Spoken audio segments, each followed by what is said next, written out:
ይሄን ኢትዮጵያን ለሚያክል ሀገር እና ሀብታሙ አያሌው ትልቅ ሚና አላቸው አሁን በዚህ ባለው ኮንፍሊክት ውስጥ 10-20 የኢትዮጵያ ኢንተሌክቹዋል ካለው ኢንፍሉዌንስ ይልቅ አንድ ሀብታሙ አያሌው ያለው ኢንፍሉዌንስ የበለጠ ነው አሁን ለተፈጠረው ኪዮስ ማለት ነው የኢንተርናሽናል የኢንተሌክቹዋል ክላሱ አዛን ኢንተሌክቹዋል እንትን ምንድነው ፋንክሽን ማድረግ ስላልቻለ ያ የፈጠረው ቀውስ ነው በአክቲቪስቶች ተያዘ በአክቲቪስቶች ሲያዝ ደግሞ እንደነ እስክንድርና እንደነ መለስ እንደነ ማነው እዚህ ያው ጎጃም ያለው ስሙል ያያዝልኝም አሁን ከዘመነ ካሴ ዘመነ ካሴ እነዚህ እንግዲህ አክቲቪስቶች የምትላቸው ናቸው እንጂ መሪዎች አይደሉም አስተዳዳሪዎች አይደሉም እንደ ትሩ ሴንስ ኢንተሌክቹዋል አይደሉም አክቲቪስቶች ነበሩና ይሄ ሁሉ ችግር የመጣው በአክቲቪስቶች እጅ ወደቀ የአክቲቪስቶች ደግሞ በስትራቴጂ የሚመሩ ሳይሆን በሆይ ሆይታ የሚመሩ ናቸው ችግር ሲመጣ መፍትሄ አይፈልጉም ሬቶሪካል ናቸው ያ ነው ያማራ ትልቁ ችግሩ ያሁኑሽ በዋናነት እሱን እናርግሽ የሊቃን የፖለቲካ ባህል ቢየው ሲጀላለው የህዝብ ስንል የሊቃኑን ነው ያወራን ያለነው ፖለቲካ ባህል ከዛ ሲሰፋ እናደርገው እኔ ጋር የሚታዩት ነገሮች ለዘርዝርና በሱ ላይ የትኛው ነው የተሻለ የሰሞኑን ችግር የሚገልጸው የሚለውን እጠይቃለሁ የምትስማማበትን ተስማማለህ ከዛ በኋላ ኦፍ ኮርስ መፍትሄ ላይ ያንተ ማኒፌስቶና ክሊር የሆነ ሮድማፕ ያስፈልጋል ብለህ ጽፈም ስለነበረ እሱ ምን መምሰል አለበት የሚለው እጠይቃለሁ ተመልሼ እንደ መፍትሄ ግን ከዛ በፊት ሰሞኑን ብቻ ያየናቸው 5 ነገሮችን ልንገር አንድ የሪዮታ ዓለም ልዩነት አለን የሚል ትሮፕ አለ ዲስኮርስ አለ እሱን ያዝልኝ ነው ወይስ አይደለም የሚል ሁለት የስልጣን ሽኩቻ በተለይ በእስክንድርና በዘመነ ካሴ ቡድን መካከል ሽኩቻ አለ ግልጽ የሆነ እኔ ነኝ የሚገባኝ እንዳው እኔ ነኝ ይዘካዊ ማስተዳደር ያለብኝ በ1970ዎቹ በህዋትና ሌሎች ላይ ምን ሁሉ እየመጣን ያለው በቃ እዚህ አካባቢ ሐራ መሬት ሆኖ ብቸኛ ይሄንን መሬት ሊቆጣጠር የሚችለው በዚህ ቡድን ያኔት ካስታወስክ ያፓ ኢትዮጵያኒስት ነው እኛ ደግሞ ለትግራይ ብቻ ነው የምንሆነው ስለዚህ ትግራይ ላይ አንድ ቡድን ብቻ ነው የሚሆነው ያፓ የትግራይ ምድር ላይ ሊንቀሳቀስ አይችልም አይነ ነገሮች ነበሩ መልኩን ቀይሮ አሁንም አለ ዞሮ ይሄ የስልጣን ሽኩቻ አለ ሁለት ሶስተኛ ከምርጫ ጋር ተያይዞ ያለ ነገር ነው ብዙ ሰዎች የማይረዱትና የማይወያዩት እኔም ባለፈው አንድ ፕሮግራም ላይ ተናግሬያለሁ የክራይቴሪያ ጉዳይ ማን ነው ክራይቴሪያውን ወይም ደግሞ የመመረጫ ነጥቦችን የሚያሟላው ወይስ የማያሟላው የሚል ሲያጨቃጭቅ የነበረው በተለይ የጎጃሙ እሱን ነው እንደ ትልቅ እንደ ዋና አድርጎ ሲከራከር የነበረው እስክንድር ያሟላም ነው በእጅ ደግሞ አይወሰንም የፕሮሲጀራል የሆነ ነው ሁለተኛ ከዛ ቀጥሎ ደግሞ የዲያስፖራ አለ ቀደም የነካካው የዲያስፖራ ፖለቲካ ስፖንሰር እያደረገ ያንዳንዱ በየቡድኑ የራሱን አጀንዳ እየሰጠ ጥቂት ችግሮች ሲኖሩም እያጋጋለ የሚሄደው የዲያስፖራ ኢፌክት አለ ከዚህ ውጪ ደግሞ እንግዲህ የስልጣን ሽኩቻ በግለሰቦችም የሚታይ ነው ግን አምስተኛና በስትራክቸራሊ ልናይ የምንችለው ረጅም ጊዜ ስናወራ የነበረው ይሄ የጎበዝ አለቃ ፖለቲካ ወይም በባህሉ ለረጅም ጊዜ ሪጂናሊዝም ወይም ፋክሽናል የሆነ የፖለቲካ አደረጃጀት ፋኖም በባህሪው እንደዛ ነው ፖለቲካውም እንደዛ ነው ብሎ ረጅም ዘመን እነኚህን 5 ነገሮች ለይቻለሁ ኦቨርላፕ ሊያደርጉ ይችላሉ የትኛው ነው ላንተ ብዙ ጊዜም ስጽፍበት ስለነበረ ሌላም ሊኖር ይችላል እኔ 5 ብቻ ነው የዘረዘርኩት ከዚህ ውስጥ የበለጠ ኤክስፕሌን የሚያደርገው የሰሞኑን የትኛው ነው ይሄ እንደው መጀመሪያ ምንድነው ፕሮሰስ ኦፍ ኤሊሚኔሽን ልጠቀም መጀመሪያ ሪዮት ዓለም ነው ያልኩት ኖ መጀመሪያ እመጣበታለሁ እሱ ጋር በመጀመሪያ ደረጃ ይሄ የምርጫ ክራይቴሪያ ማሟላት አለማሟላት የሚባለው እሱ ጀስቲፊኬሽን ነው ምንም እንትን መስጠት የለብንም አሟላም አላሟላም ይሄ ችግር እስክንድር ባይኖርም ዘመነ ካሴም ባይኖርም ትላንትናና ዛሬ ባይሆን ኖሮ ነገ የሚቀጥለው ሳምንት ባየለና በበቀለ የሚፈጠር ክስተት ነበር ስለዚህ ለምንድነው ያልተስማሙት በዛ ነው የሚለው እኔ ዋጋም አልሰጠውም እንዲሁም ጊዜም ብዙ ማጥፋት የለብንም ምክንያቱም እሱ ማኒፌስቴሽን ነው እንጂ የችግሩ መገለጫ ነው እንጂ የችግሩ ምክንያት አይደለም ኦኬ በሁለተኛ ደረጃ ዋናው እንግዲህ መሰረቱ ከየት ነው የሚመጣው ይሄ አይዲዮሎጂ ምናምን የሚለው ሁሉ የሚያጠቃልለው አምስተኛ ነጥብህ ነው የፋኖ ትራዲሽን የፋኖ ኔቸሩ ምንድነው የሚለው ነው። ቅድም እንዳልከው በርግጥ ፋኖ ትራዲሽናሊ በታሪክም አነሳሱ ምንድነው? በቃኝ ነው። በቃ ከፍቶኛል፣ ግፋችሁን አቁሙ ከሚል ነው ይነሳ የነበረው እንጂ መንግስት ለመቀየር አስተዳደር ለመቀየር አልነበረም። ለዛም ነው ሁለት ነገር ነው እኔ ደጋግሜ የምለው። የመጀመሪያው በቃኝ ከፍቶኛል የምታደርጉት ተበድያለሁኝ ብሎ የሚነሳበት የፕሮቴስት ሙቭመንት ነው የመጀመሪያው። ሁለተኛው የመንግስት ይሄ ካሁን በኋላ ሊቀጥል አይችልም፣ መንግስት መታረም አለበት፣ መንግስት ወይ መታረም አለበት እና ተስተካክሎ መምራት አለበት ወይ መቀየር አለበት፣ አዲስ ስርዓት ወይንም አዲስ መንግስት መፈጠር አለበት የሚል ይሄ ሁለተኛው አጀንዳ ነው። ሁለት አጀንዳ ነው ይዞ የተነሳው በአሁኑ ጊዜ የአሁኑ ፋኖ። የመጀመሪያውን ለማድረግ ትራዲሽናሊም ሂስቶሪካሊም ብቃትም ብርታትም ነበረው፣ ተለምዶም ነበረው። ያ ምንድነው? አልገዛም፣ በቃኝ፣ ለዚህ በእንደዚህ ልትቀጥሉ አትችሉም፣ መሮኛል ብሎ ጫካ መግባት ነው። እሱም በጣም ባጭር ጊዜ በሚያስደንቅ ሁኔታ ምን ያህል መንግስትን እንዳርበደበደ አይተናል። ችግሩ የተጀመረው ከዛ አልፎ ሁለተኛው አጀንዳ ውስጥ ሲገባ ነው። ሁለተኛው አጀንዳ መንግስትን ማስተካከል፣ በትክክል አገሪቷ ትመራ፣ ይሄ ለውጥ ይደረግ አንደኛው ጥያቄ ሊሆን ይችላል። ሁለተኛው ጥያቄ መንግስት መቀየር ነው፣ መንግስትን ራሱን መቀየር ነው፣ ያለውን መንግስት አባሮ ሌላ መንግስት ማምጣት ነው። ያ ደግሞ ወይ በኃይል እንደነ ቲፒኤልኤፍ እንዳደረጉት ሊሆን ይችላል፣ ወይ ደግሞ ውስጥ ለውስጥ አዲስ ምርጫ በማካሄድ እነ አብይ እንዳደረጉት ሊሆን ይችላል። ሶስተኛ ደግሞ ለሚቀጥለው ምርጫ እንዴት አድርገን እናደርጋለን፣ እስከዛ ድረስ ግን እነዚህ ሞሉልን በሚል ሊሆን ይችላል። እነዚህ እንግዲህ ሁሉ የአማራጮች ቾይስ ሴት የምትላቸው ናቸው፣ አማራጮቻችን ናቸው። አሁን ይሄ በፋኖ ባህሉም ውስጥ የለም፣ ትራዲሽኑም ውስጥ የለም። እንዴት እንደሚሆን ማያውቅ፣ እንዴት እንደሚዋጋ ያውቃል። ትራዲሽናሊ ተምሯል፣ ከአባቱ ከአያቱ ሰምቷል። ምናልባትም ደግሞ ትንሽ ጠና ያሉት በተለያየ መስክም በዛ ላይ ተሳትፈዋል፣ ያውቁበታል፣ መስራትም ቻሉ። እማያውቁበት ያልተዘጋጁበት ልምዱም ትራዲሽኑም ታሪኩም የሌላቸው ግን ፋኖ ከፕሮቴስት ሙቭመንት እንዴት የትራንስፎርሜቲቭ ሙቭመንት የለውጥ አምጪ ሙቭመንት ሊሆን ይችላል ነው። ድሮ እኮ በጃንሆይም ጊዜ ፋኖ ተነስቶ ነበር ጎጃም ውስጥ። ግን ታክስ አበዛችሁብን፣ ታክስ አንከፍልም ነው መንግስት። ኦኬ ታክሳን በቃ አትከፍሉም አንስተነዋል ያንን ሲል መሳሪያውን እየወለወለ ቤቱ ገባ። ከዛ በኋላ መሳሪያህን ማንጣ የሚለው የለም።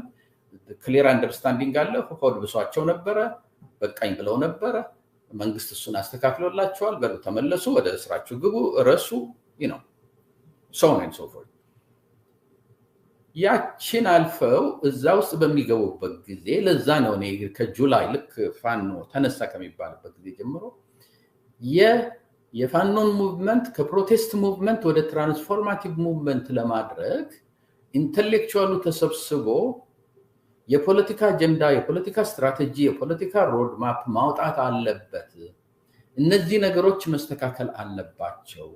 እነዚህ ነገሮች ካልተስተካከሉ ሁለት ዴንጀር ነው ፌስ የምናደርገው። በአንድ በኩል ፋኖ እየጠነከረ ከመጣና ወደ አዲስ አበባ ማርች ማድረግ ከጀመረ የፖለቲካ አጀንዳውን፣ የፖለቲካ ስትራቴጂውን መንግስት ቢይዝ እንዴት እንደሚቀየር፣ ከሌሎቹ ጋራ ምን አይነት ግንኙነት እንደሚኖረው፣ የነሱስ አስተዋጽኦ የሌሎች በምልበት ጊዜ ከአማራዎች ማለት ነው የነሱስ አስተዋጽኦ ምንድነው፣ የነሱስ ኢንፍሉዌንስ፣ ይሄንን አዲስ መንግስት የሚሰራበትን መንገድ መወሰን ምንድነው፣ ያለውንስ መንግስት እንዴት ይቀየር የሚለው ላይ ምን አስተዋጽኦ አላቸው። ምክንያቱም አማራው አትግደሉ ይሊል መብት አለው። እሱ ማንንም ድጋፍ ሳይጠይቅ የማንንም አይዲያ ሳይጠይቅ ለብቻው ማመጽ ይችላል። መንግስት ጠይቃለሁ ገለብጣለሁ ወይ መንግስት ቀይራለሁ በሚልበት ጊዜ ግን የሱ መንግስት ብቻ አይደለም የኦሮሞ መንግስት ነው የትግራዩ መንግስት ነው የአፋሩ የሶማሌው የቤንሻንጉሉ የጋምቤላው የነዚህ ሁሉ መንግስት ስለሆነ ይሄ መንግስት እንደዚህ ያደርጎናልና እንዴት እናሻሽለው የሚለው ከሌሎቹ ጋር በንግግር መፈጸር የሚደረግበት ነበር ከዛም አልፎ ደግሞ የኢንተርናሽናል ኮሚኒቲው ኢትዮጵያ ላይ አይን ያለው ደግሞ ኢትዮጵያ ላይ ምንድነው ለሪጅኑ አንከር ሀገር ነች ኢትዮጵያ ከፈረሰች ሪጅኑ በሞላ ይበላሻል ኢትዮጵያ ከተስተካከለች ሪጅኑ ሰላም ይሆናል ስለዚህ የኢንተርናሽናሉን አትድረሱብን ይሄ ኖሞር ያልን በጭንቅላት መቆም ሳይሆን የነሱ ፍላጎት አለ ከኛ የሚያገኙት የነሱ ጥቅም አለ ከኛ የሚያገኙት የኛ ጥቅም አለ ከነሱ ልናገኝ የምንችለው እዚህ ላይ የራሳችንን የሀገራችንን ጂኦፖለቲካ ስትራቴጂ አውጥተን የነሱን ኮንፊደንስ የነሱን ሰፖርት እንዴት ነው የምናገኘው እኛ ይሄ መንግስት ቢቀየር ስታቢሊቲ ነው እንጂ የምናመጣው ለሪጅኑ ኢንስታቢሊቲ አናመጣም የሚለው ሁሉ ታስቦበት አጀንዳ ቢወጣ የዛን ጊዜ ፋኖዎቹ አንድ የሚያደርጋቸው ነገር በፖለቲካ የዚህ የዲሞክራቲክ ፕሪንሲፕሉ ነው አማራ በአማራነቱ አትግደሉ ይል ሲል በአማራነቱ ብቻ መደራጀት ይችላል አይተነዋል ደግሞ የጎጃሙ ጎንደር ሄዶ ለጎንደሩን ዲፌንድ ሲያደርግ ከጦር ከናቢ ጦር የሸዋው ወደ ጎጃም እንዳይሄድ አስቀድሞ ሲመታ የወለው እንዲሁ ምንድነው ጎንደሩን ጎጃሙን ሲረዳ በጎጃም በጎንደር ሲረዳ አይተናል ያ አንድነት አላቸው በዛ ደረጃ ዘሞመንት እሱን አልፈህ ግን ምን አይነት መንግስት ይመስረት የፓወር ዳይናሚክሱ ምን ይሁን በመትልበት ጊዜ አማራ አንድ ኢንትረስት የለውም ጎጃሙና ጎንደር የተለያየ ኢንትረስት ነው ያላቸው ጎጃም ጎንደሬ ስልጣኑን እንዲይዝ አይፈልግም ጎንደሬ ጎጃም ስልጣኑን እንዲይዝ አይፈልግም ያ የራሳቸው የቻለ ነው የበነ አምባቸው ግድያ የተፈጠረውን በጎንደርና በጎጃም መካከል ታውቃለህ በጎጃምና በወሎ መካከል ደግሞ የተለያዩ ልዩነቶች አሉ ኢንክሉዲንግ ሪሊጅንን የሚያካትት ግን የሪዮት ዓለም ደረጃ ይሆናል በዛው እንዳያይዝ ብዬ ነው አሁን የሚያወሩት ነገር ሌላ መሸፈኛ ነው ወይስ አንዳንድ ሰዎች እንደሚሉት የስልጣን ሽኩቻ አካባቢ ሽኩቻ ያንን የሚሸፍኑበት ነው ወይስ የምርም የሪዮት ዓለም ልዩነት አለው ለምሳሌ አንተም ስጽፍ ስለነበረ ነው አንዱ ማኒፌስቶ ላይ የሚታየው ምንድነው የአማራ ጥያቄ ምንድነው ራሱ ኮዙ ፎር ዛት ማተር አማራነት ምንድነው ራሱ ዲፋይን መደረግ ነበረበት አሁን ዛሬ ላይ መነሻችን አማራ መዳረሻችን 4 ኪሎ መነሻችን ጎጃም መዳረሻችን ዲሲ ብሎ የሚናገሩበት ዛሬ ላይ ነው ወይ ነው አመት ሆኖታል ያኔ ሳይባል ዛሬ ላይ የሪዮት ዓለም ነገር እንዴት መጣ እንዴት ታያቸው እኔ የሪዮት ዓለሙ ጀስቲፊኬሽን ነው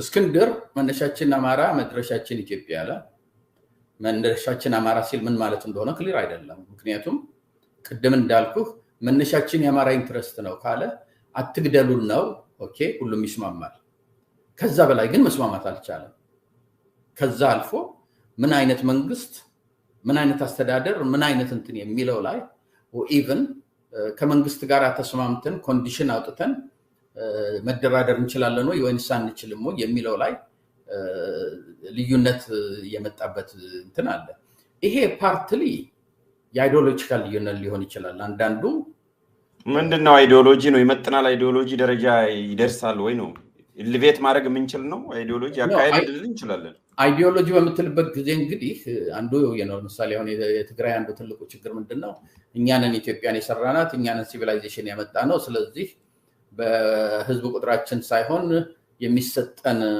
የፓወር የቮቲንግ ፓወር ወይም ቮቲንግ ሼር ከአማራና ከኦሮሞ እኩል ይሆን ይላል ይሄ እንግዲህ አይዲዮሎጂ ነው ብለህ ልትቀበለው ትችል ይሆናል የአማራውም አይዲዮሎጂ በመትልበት ጊዜ አንዳንዱ አማራው መምራት አለበት አማራ የሚሸት መንግስት ነው ኢትዮጵያ የሚያስፈልጋ ብሎ የተነሳ ነበር የፋኖ ኃይል በሻለቃው የሚመራው በእስክንድር የሚመራው ከዛም በኋላ እንትናም መጥቶ ማነው ዘመነ ካሴም መጥቶ በግላጭ ከመንግስት ጋር የምንነጋገረው ሙሉ ለሙሉ ነው ያለው ለአማራ ስልጣን ሲያስረክብ ነው ያለው ለኢትዮጵያ ህዝብ አይደለም ያለው ለአማራ ነው ያለው ይሄንን እንግዲህ እንደ አይዲዮሎጂ ልታየው ትችል ይሆናል ምክንያቱም እኛንን ኢትዮጵያን የፈጠርናት እኛንን ውሃ ለኳ እኛንን ምንድነው ጣሳ ወግና ምንድነው ይሄ ግርግዳዋ ጣራዋ ጣሳ ቆርቆሮዋን ያንን የሚለው ህብረተሰብ ያንን እንደ አይዲዮሎጂ ሊወስደው ይችላል። ለኔ ግን ምንድነው አንዱም ትልቁ ነገር ይሄ ማኒፌስቶ ያስፈልገናል። ኢኮኖሚውና የሚሊተሪ እድገቱ በኢኮኖሚ ካልታሰረ በስተቀር ይሄ ነገር ነው የሚመጣው። ምክንያቱም መጀመሪያ የኮንሰንሰስ እንፍጠር። ኮንሰንሰስ በመንፈጥርበት ጊዜ የፖለቲካ ኮንሰንሰስ እንፈጥር ከመንግስት ጋር መደራደር እንችላለን ነው። ከተቻለስ ምንድነው ኮንዲሽኑ? ተመልሶ አብይ ወደ ባህል ወደ ለመደበት እንዳይገባ የለም መንግስት መቀየር አለበት እስካል የግድ በጦርነት መሆን አለበት ወይንስ ማስገደድ እንችላለን ወይ? ልክ ቲፒኤልኤፍን ምርጫ እንትን አድርገው እንዳደረጉ ማስገደድ እንችላለን ወይ? አማራ ውስጥ በህገ መንግስቱ ተከትሎ ያለውን ስልጣን ላይ ያሉትን ሪኮል አድርገን አዲስ ምርጫ ማድረግ እንፈልጋለን። ሙሉ መብት ነው፣ ኮንስቲቱሽናል ነው። እሱም የመንግስት ለውጥ ማለት እኮ ነው። እና እነዚህ ሁሉ ተመልክቶ ምንድነው ለዚህ ነገር ምንድነው ፕሮስ ኤንድ ኮንስ የሚሉት ጥሩ ነገሩ በዚህኛውና በዚህኛው ስናወዳድረው ይሄ አዎንታዊና አሉታዊ ይሄኛው ጦርነት እንግባ ካል ብዙ ደም መፋሰስ ይኖራል። ከተራዘመ ደግሞ አማራ ይጎዳል። አማራ መሬት ላይ ስለሆነ ጦርነቱ። ስለዚህ ሌላ ምን አማራጭ አለን? ድርድር ከተባለ ደግሞ አብይን እናምነዋለን ወይ? ማናምነው ከሆነ ደግሞ ተመልሶ እንዳይንሸራተት ወደ ኋላ ምን ታኮ ማፍጠር አለብን? ኢንስቲትዩሽናል የኢንተርናሽናል ኮሚኒቲ ውስጥ በምን እንትናደርግ? እነዚህ ነገሮች የኢንተሌክቹዋሉ ኃላፊነት ነበሩ። ግን ኢንተሌክቹዋል ነን እያሉ በየእንትኑ ላይ የመጡ ኢንጂነር ይልቃል የሚሏቸው እነማን ነው? አንድ ማን ነው ዘለቀ ላስተኔም ዘለቀ ብዙ ናቸው። እንደነሱ አይነቶቹ እንደነ ግርማ ብርሃኑ ገለታው ዘለቀ እነ ግርማ ብርሃኑ አይነቶቹ እየመጡ ዝም ብላችሁ ነው ምንድነው ማኒፌስቶ የምትሉት? ማኒፌስቶ አላቸው። ሁሉን ነገር እየተናበቡ ነው የሚሰሩት።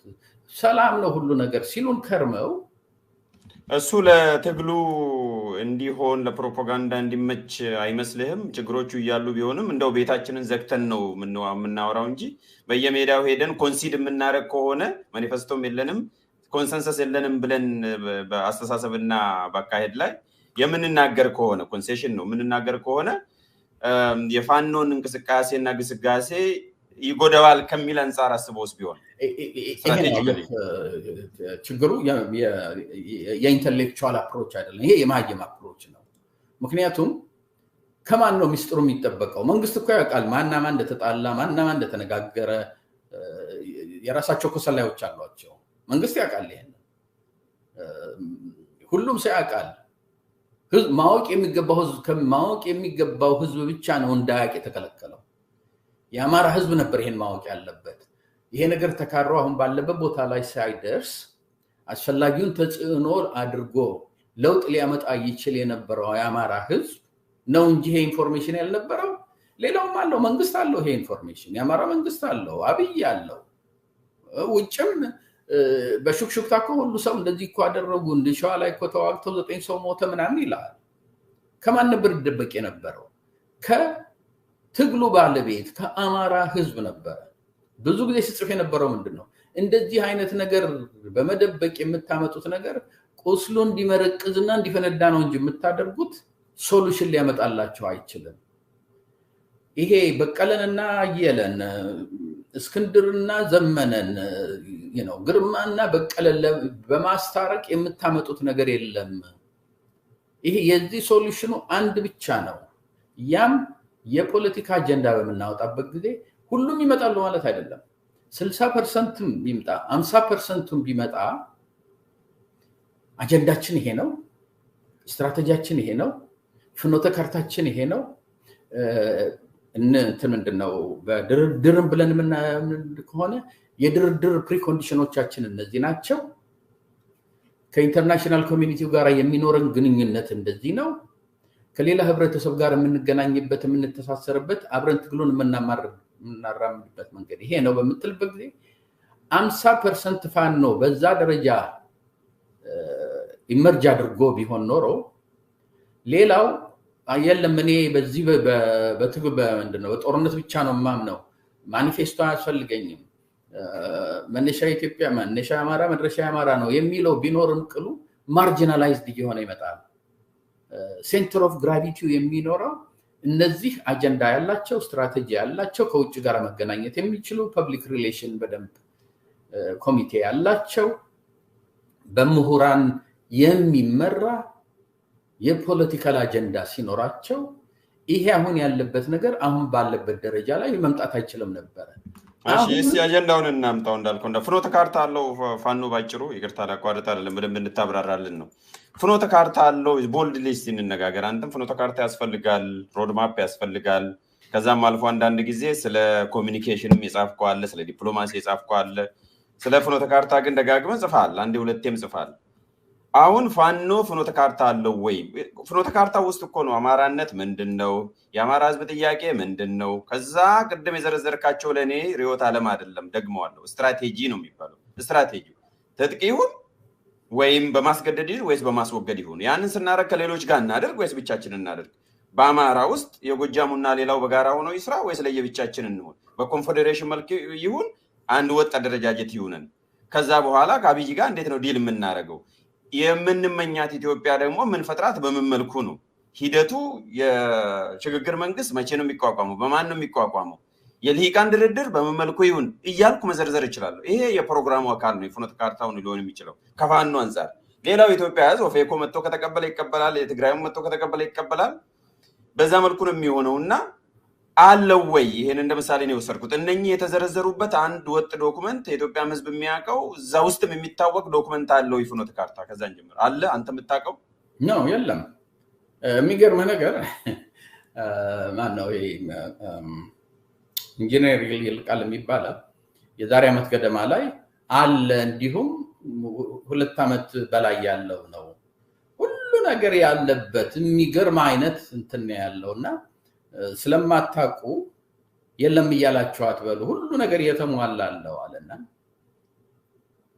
መጨረሻ ላይ በግፊት ሲባል ይሄውና ብሎ አወጣ 5 ገጽ ፔፐር ነች አሮጌ ነች ሆነስትሊ ስፒኪንግ እኔ ሳየው ይሄ በየሱቁ ለስኳር መጠቅለያ የሚሸጡት አይነት እንደው ደብዛው የጠፋ ወረቀት ነው ኦኬ ገልጠህ ስታየው ደግሞ ፋኖ የሚል እንኳን ነገር ውስጡ የለበትም ከዛሬ 3 አመት ገደማ ላይ በጦርነት ላይ በነበርንበት ጊዜ ከቲፒኤልኤፍ ጋር የጦርነቱን የጊዜያዊ ሁኔታ የሚተነትን እንደው እንዳቅሚት የምትለው ትንተና ነው እንደው ፕሮፋውንድ እንኳን የምትለው ትንተና አይደለም እና ከዛም በኋላ ነው ቀደም የጠቀስኩልህ ስሞች ፎር ሪዝን ነው የምጠቅሳቸው ነገለታው ዘለቀ ግርማ ብርሃን የመሳሰሉት መጥተው አለ ያሉ ሲሉ የነበረው እንደሌላ ያውቁታል አልማያውቁ ከሆነ ያለ ከመሰላቸው ደግሞ ማኒፌስቶ ምን ማለት እንደሆነ ያውቁም ማለት ነው እነዚህ ሰዎች አይዘር ከዓለማውቅ የመጣ ነው ኦር እያወቁ ሚስሊድ ለማድረግ ነው እንግዲህ በእነሱ አመለካከት ጥንካሬን ለማሳየት ፋኖ በደንብ የተዘጋጀ ነው ያ ግን አስከፈለን የኛ ባህል ደግሞ መጥፎነቱ ምንድነው መሰለህ እንደነዚህ አይነት ተንታኞች በጣም ፋንዳሜንታል በሆነ በጣም አገርን ሊጎዳ በሚችል ደረጃ ያልናቸው የሰራናቸው ያደረግናቸው ስተቶች እዚህ ያደርሰውናል ከዛ ተመረናል ይሄን መቀየር አለብን ብለው ሲመጡ አታያቸው እንደገና ተመልሰው መጥተው አሁንም ተንታኞች ይሆናሉ ያ ማለት ምንድነው አካውንታቢሊቲ የዚህ ኢንተሌክቹዋል ካልቸር አካውንታቢሊቲ የለበትም ኤቲክስ እና ሞራሊቲ ውስጡ የለም ምክንያቱም ያንድ ኢንተሌክቹዋል እንትን አሁን እኔ በጣም ብዙ ጽፋለሁ there were times የጻፍኩት ነገር ትክክል ያልነበረበት I was publicly ወጥቼ ይሄ ስህተት ነበረ ዊዝድሮ አድርጌዋለሁ በቃ ምንም እኮ ችግር የለውም እኛ ስለ ፖለቲካው በመጽፈበት ጊዜ በግማሹ ፕሬዲክት ነው የምታደርገው እንዲህ ሊሆን ይችላል ብለን ነው የምትለው እኛ ሰዎች ነን እንጂ መላእክት አይደለንም 100% እርግጠኞች አይደለንም የምትሳሳተውን ዊዝድሮ የማድረግ የኢንተሌክቹዋል ካልቸር የለንም አገሩ የለውም ይሄ ራስን መልሶ የመመልከት ወይም ሰልፍ ሪፍሌክሽን ባህል የለንም ነው የለንም። ምክንያቱም ይሄ ነው። ለዚህ ጥሩ ኤግዛምፕሉ ምንድነው የዚህ የኖ ሞር ሙቭመንት ትልቅ ሙቭመንት ነበረ ከጥግ እስከ ጥግ። ምናልባትም እኔ እስከማውቀው ድረስ እኔ ብቻ ነበርኩኝ እኔ እስከማውቀው ድረስ ይሄ የመሀይም ሙቭመንት ነው ሀገሩን ይጎዳል እንጂ አይጠቅምም እያልኩ ሲአይኤ ባል ነበረ። ከዛ በኋላ አሁን ደግሞ ያን ጊዜ በጭንቅላታቸው እየቆሙ በእግራቸው ያጨብጭቡ የነበሩ ሰዎች አሁን ደግሞ ተንበርክከው አሜሪካንን እንደው ባካችሁ ሀገራችንን እናድኑልን እያሉ ደግሞ ሲለምኑ ታያለ። that's fine። ሰው ከስተቱ ተምሮ የዛን ጊዜ የሰራ ነው ትክክል አልነበረም። አሜሪካኖችም ወይንም ዌስቱርን ሀገራችንን እንዲታገዱልን የምንችልበት መንገድ ካለ ብለው መምጣት ጥሩ ነው። ግን በዛ ላይ ሰልፍ ሪፍሌክሽን ያስፈልጋል። ለምን ነበር እንደዛ ያልነው? ምን ጋር ነበር እዛ ላይ የተሳሳት ነው? ትላንትና ኢትዮጵያን ለማፍረስ ነው እነሱ የሚፈልጉት፣ ጸረ ኢትዮጵያኖች ናቸው። ካሁን በፊት ማረጋገጫችንም ደግሞ ኪሲንጀር እንዲህ ብሎ ነበር ተብሎ ይባላል። ጽሁፏን ያቀረበ ሰው የለም ግን ይባላል ብሎ እንትን ሲል የነበረ አሁን ተመልሶ ኖ ሞር የስ ሞር ሲሆን at the very least እኔ ምንድነው ብዬ ጻፍኩት ልክ ሞንትኑ ሲጀምር ቢያንስ ፋንዳሜንታል የሆነ አናሊሲስ እንስራበት። የት ነበር የተሳሳታችሁት? አሁን ደግሞ ለምንድነው ልክ ነን የሚለው? ምክንያቱም ይሄ ዌስቱ የውጭው ሀገር የውጭው ዓለም ጸረ ኢትዮጵያ ነው የሚለው አመለካከታችሁን እስካልተዋችሁ ድረስ ዛሬ እንደዚህ ያላችሁትን ነገ ደግሞ አሁን ለአብይ ገንዘቡ ቢሰጥ ይሄው ሀገራችንን ለማፍረስ ነው ብሎ ደግሞ በጭንቅላቱ ሲቆም ታገኘዋለህ። እንዲህ አይነት ኢንተሌክቹዋል ያለን ህዝቦች ነንና